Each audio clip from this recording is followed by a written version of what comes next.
chance ယူပြီးသွားလို့ရှိရင်ကျွန်တော် session ဘက်ကိုသွားရအောင်session မှာများသောအားဖြင့်တော့ပုံတွေမှာ x နဲ့ y နဲ့နှစ်ခုပြလိပြတာရှိပါတယ်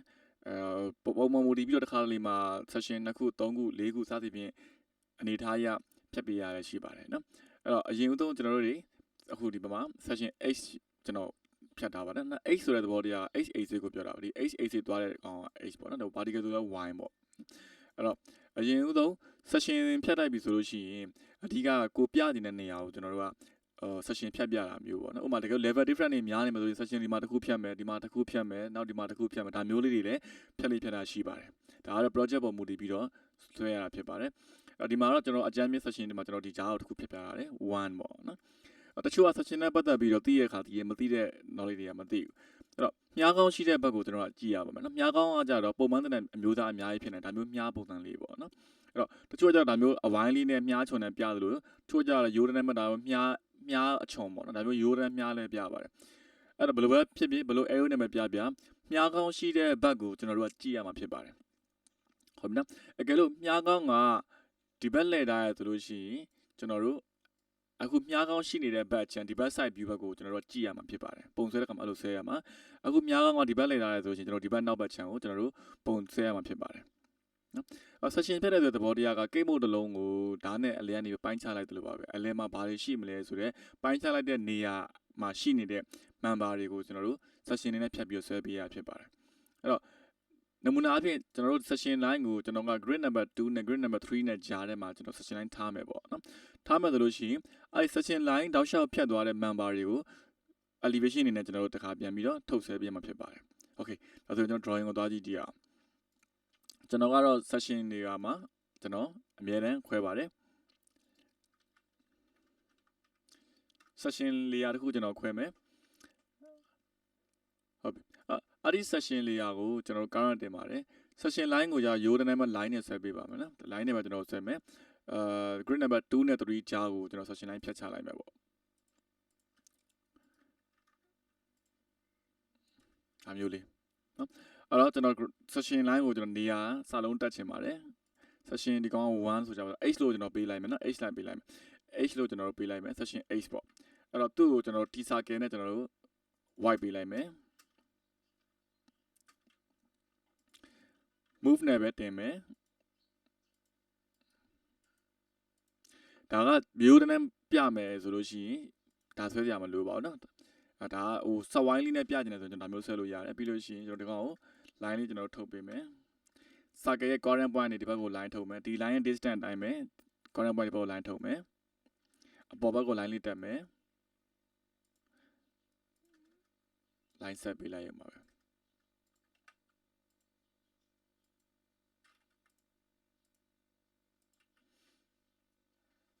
ဟုတ်နော်အဲ့တော့ဒီအတွင်းသားတွေကိုကျွန်တော် hat ချယ်လို့ရပါတယ် hat ချယ်ဆိုတဲ့သဘောတရားနည်းနည်းလေးမြင်သာတင်သာရှိသွားအောင်ပေါ့နော်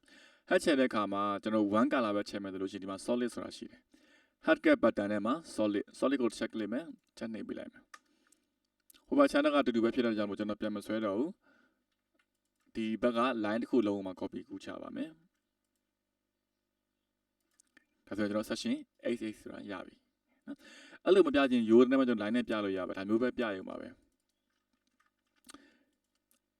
ဒါမျိုးသွားမယ်ရိုးတဲ့ line နဲ့ပဲကျွန်တော်45 degree ဆောင်းပြီးတော့ပြလို့ရပါတယ်ဒါအတမန်ရိုးတဲ့မြားနဲ့ပြဒါပေမဲ့ဟိုအဝိုင်းလေးနဲ့ပြလိုက်တာတော့ကျွန်တော်တို့ကပို့ပြီးတော့ကြည့်ရတာပို့ပြီးတော့အဆင်ပြေလို့ခံစားရတယ်နော်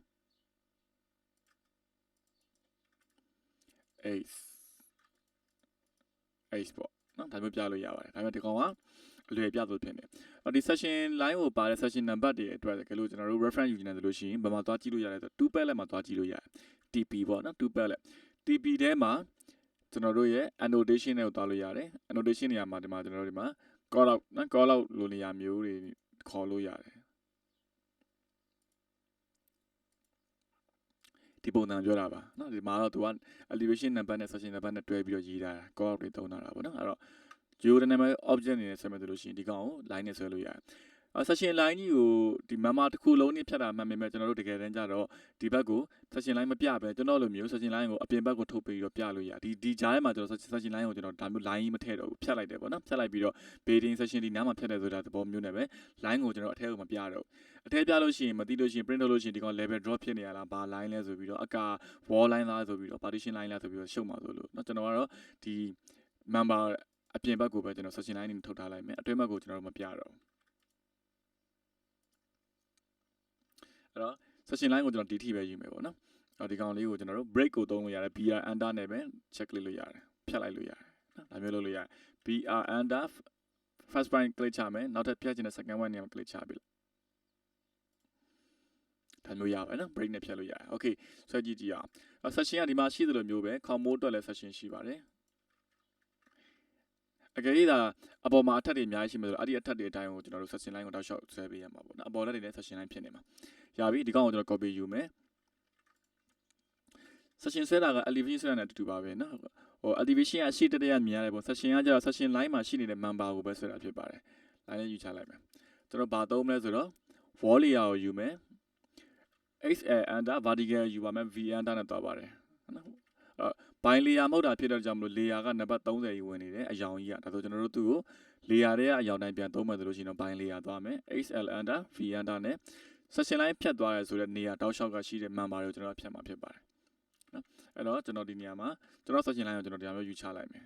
ကျွန်တော်ပုံမှာတော့ session line ကတကားရှိတဲ့နေရာလေးကိုဒီမှာကြည့် D1 ရှိတဲ့နေရာကိုကျွန်တော်ဖြတ်သွားတယ်ဒါကြောင့်မလို့ကျွန်တော်တို့ရဲ့ session မှာ D1 ရှိတဲ့နေရာလေးဒီနားလေးတကားပေါက်လေးဒီနားမှာရှိနေမှာပေါ့ဟုတ်ပြီနော် okay အဲ့တော့ကျွန်တော်ဒီနားမှာ XL under vertical view ယူမယ်ကျွန်တော် session line ဖြတ်သွားတဲ့ member တွေကိုလိုက်ယူပေးမယ်ဒီ wall ကိုဖြတ်မယ်ဒီ wall ကိုဖြတ်မယ်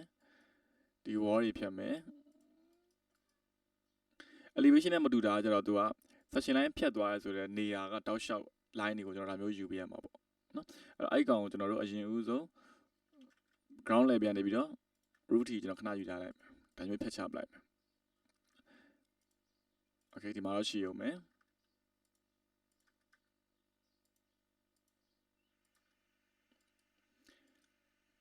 ဒါဆိုကျွန်တော်တို့နဲ့ဆွဲတာ wall တွေပြီးသွားပြီဗျာနော် wall ပြီးသွားတော့ဘာမြင်ရမလဲဒီမှာ door window လေးရှိတာပေါ့နော် window လေးနေရာမျိုးလေး section မြင်ရမယ်ဒါမှမဟုတ်ဒီဘက်ချမ်းမှာဒီဘက်ချမ်းမှာလည်း window w1 section လေးတွေမြင်ရမယ်အလယ်မှာတော့ wall ရှိမှာပေါ့နော်အဲ့တော့ဒီနေရာလမ်းကြည့်လိုက်မယ်ဆိုလို့ချင်းကျွန်တော်ဘာထပ်မြင်ရမလဲတကားနှစ်ချက်ကိုထပ်မြင်ရပါမယ်တကားနှစ်ချက်ဆိုတာအခုကျွန်တော်ဒီ sheet တွေကနေ section ဖြတ်လိုက်ပြီဆိုလို့ရှိရင်ပေါ်လာမှာက sliding door ကိုလှမ်းပြီးမြင်ရမယ်ပြီးတော့ D2 ကိုလှမ်းမြင်ရမယ် slide door နဲ့ D2 နော် slide door နဲ့ D2 ကိုလှမ်းပြီးတော့မြင်နေရမယ်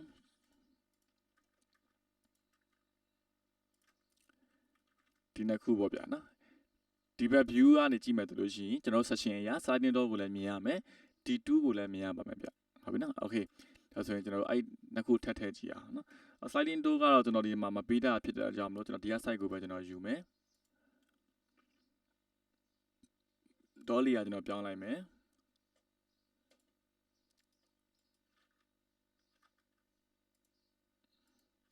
တော့3ပေရှိပါတယ်ကျွန်တော်တို့သူ့ကို3ပေဆွဲမယ်အပေါ်ဘက်ကိုကျွန်တော်တို့5ပေခွဲလောက်ကျွန်တော်တို့ယူလိုက်မယ်ဒါမျိုးလေးပေါ့နော် sliding door တခုထည့်ပေးလိုက်မယ်တစ်ဆက်တည်းဖြစ်အောင်လို့ကျွန်တော်သူ့ကို join သုံးမဟုတ် PE နဲ့ဆက်လို့ရပါတယ် join နဲ့ကျွန်တော်ဆက်လိုက်မယ်နော်ဒီကောင်ပြီးသွားပြီ okay အဲ့တော့ဒီဘက်ထဲမှာထပ်မြင်ရမှာ D2 ကိုမြင်ရပါမယ်เนาะ D2 လေးလမ်းမြင်နေရပါဒါပေမဲ့ sliding door ကသတိထားမှာကျွန်တော်တို့ section ဖြတ်သွားတဲ့ line တက်တဲ့ပုံမှာရှိတာမဟုတ်ဘူးအဲ့ဒီနေရာကကြည့်လို့ရှိရင်ဟိုဘက်ကိုမြင်လှမ်းပြီးတော့မြင်နေရမယ့် object ဖြစ်ပါတယ်เนาะဒါကြောင့်မို့ကျွန်တော်တို့သူ့ကိုဘာလုပ်လို့ရလဲဆိုတော့ away ရောက်နေတဲ့ object တွေဆိုလို့ရှိရင် section line ပုံမှာမရှိဘဲနဲ့ away ကနေလှမ်းမြင်ရ object ဆိုတော့ကျွန်တော်တို့ဒီကောင်လေးရဲ့ line weight တွေကိုကျွန်တော် short လိုက်လို့ရတယ်0.13လောက်ပဲထားလိုက်မယ်ဒါဆို print ထုတ်တဲ့ခါကျလို့ရှိရင်အဲ့ကောင်လေးတွေကပါတော့ပါနေမှာဒါပေမဲ့ color line weight မှန်မှန်လေးထွက်နေမှာတော့ကြည့်ရပို့ပြီးတော့အဆင်ပြေတယ်ပေါ့နော်နောက်တစ်ခုမြင်ရမှာ D2 ဒါကျွန်တော် D2 တကားလေးကိုယူမယ်ပြီးရင်ဒီနားလေးမှာ D2 တကားနေရာလေးကိုထည့်ပေးလိုက်အောင်ပါပဲဒီနေရာသွားချမယ် D2 ကိုသွားထည့်မယ် D2 ရှိတဲ့ site ပေါ့နော်ကျွန်တော်တကားရှိတဲ့မှာ D2 လေး copy ဆွဲပြီးသားလေး copy ယူပြီးထည့်ပေးမယ်ဒါပဲသူကဟုတ်နော်အဲ့တော့ပုံမှန်အဖြစ်တော့ဒီအောက်မှာကျွန်တော်တို့ရဲ့ structure ရဆိုလို့ရှိရင် bin တွေ retaining wall တွေရှိပါတယ်နော်ကျွန်တော်ကဒီကောင်ကိုကျွန်တော်ဒီအောက်ကဒီတွေကိုကျွန်တော်တို့ထည့်မဆွဲတာဖြစ်တဲ့ကြောင့်မို့ကျွန်တော် break နဲ့ဖြတ်ပြပေးမယ်ဟုတ်ပြီနော်ဒီမှာ bin ရှိမယ်ပြီးရင် ground main ရှိမယ် retaining wall ရှိမှာပေါ့နော်အဲ့တော့ကျွန်တော်တို့ဒီ section ကအားဖြင့်ကြည့်လိုက်မယ်ဆိုလို့ရှိရင်ဒီကောင်လေးမှာ archi မြေကြီးပေါ်မှာရှိတဲ့ archi တွေမှာကပဲမြေအောက်က structure တွေလည်း section line ဖြတ်တယ်လို့ကျွန်တော်ယူဆတဲ့အနေနဲ့ typical ထည့်ပေးမယ်ဆိုလို့ရှိရင်တော့ရတယ်မထည့်ပေးချင်ဆိုလို့ရှိရင်ကျွန်တော် break နဲ့ပြပေးရမယ်အဲ့တော့ကျွန်တော်အရင်ဦးဆုံး bin ကိုဆွဲမယ်အဲ့တော့ bin ကိုကြတော့ကျွန်တော် layer လေးတစ်ခုထပ်ပြီးတော့ပြောင်းပေးမယ်တော့ structure ပေါ့နော် structure မှာပေါ့ as bin လို့ကျွန်တော် layer ပြောင်းပေးလိုက်ပါမယ်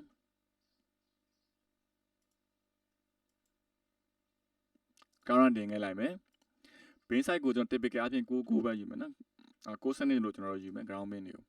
ကို6စနစ်ယူမယ်ဒါပေမဲ့ဒီကောင်က structure အပြင်ဆိုလို့ချင်း structure design ရတက်ပြီးလို့ချင်း bin side ကတစ်မျိုးပြောင်းလဲတင်တယ်ပြောင်းလဲမှာဒါပေမဲ့ကျွန်တော်တို့ကဒီကောင်က typical အနေနဲ့ပဲ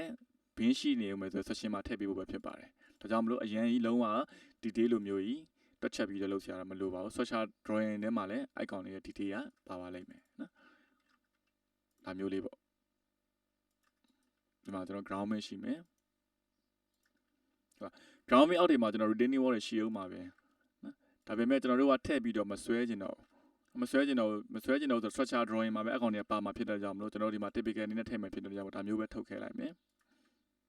ဟုတ်ပြီပြီးရင်သူအောက်ဘက်ကိုဆက်ပြီးတော့ foundation ဆက်ရှိနေမှာဖြစ်တဲ့အကြောင်းကိုကျွန်တော်တို့ section မှာအပြည့်အစုံဆွဲခြင်းဆွဲလို့ရမယ်ဆွဲခြင်းကျွန်တော် break နဲ့ပြလို့ရပါတယ် break line နဲ့ပြလို့ရတယ်နော်အဲ့တော့ break line ကဘယ်ကသွားပြမလဲဆိုတော့ expert 2 ဆက်ကသွားလို့ရတယ် break line က expert 2 expert 2တွေမှာဒီမှာ break line sample ဆိုတာရှိတယ် break line sample ကိုတစ်ချက်ကလစ်တယ် first point second point sample ထားမှနေမှာတစ်ချက်ကလစ်ချမယ်နော်ဒါပေမဲ့ break line ကဘာလို့လုပ်ရမလဲဆိုတော့ break line ကိုယူမယ်အရင်ဆုံးကျွန်တော်တို့သူ့ရဲ့ site နော်ဒီပုံတွေမှာမဆွဲခင်မှာ break line command ယူပြီးသွားရဆိုလို့ရှိရင် break line ရဲ့ site ကိုတစ်ချက်ကလစ်မယ်တန်ဖိုးကိုကျွန်တော်ခဏ1လို့ခဏထားလိုက်မယ်ဟုတ်နော်ပြီး extension ကိုယူမယ်တန်ဖိုးကိုလည်းကျွန်တော်1လောက်ခဏထားကြည့်မယ်ပြီးတော့ဆွဲကြည့်မယ်အပြင်မှာ line တစ်ချောင်းဆွဲကြည့်မယ် first point second point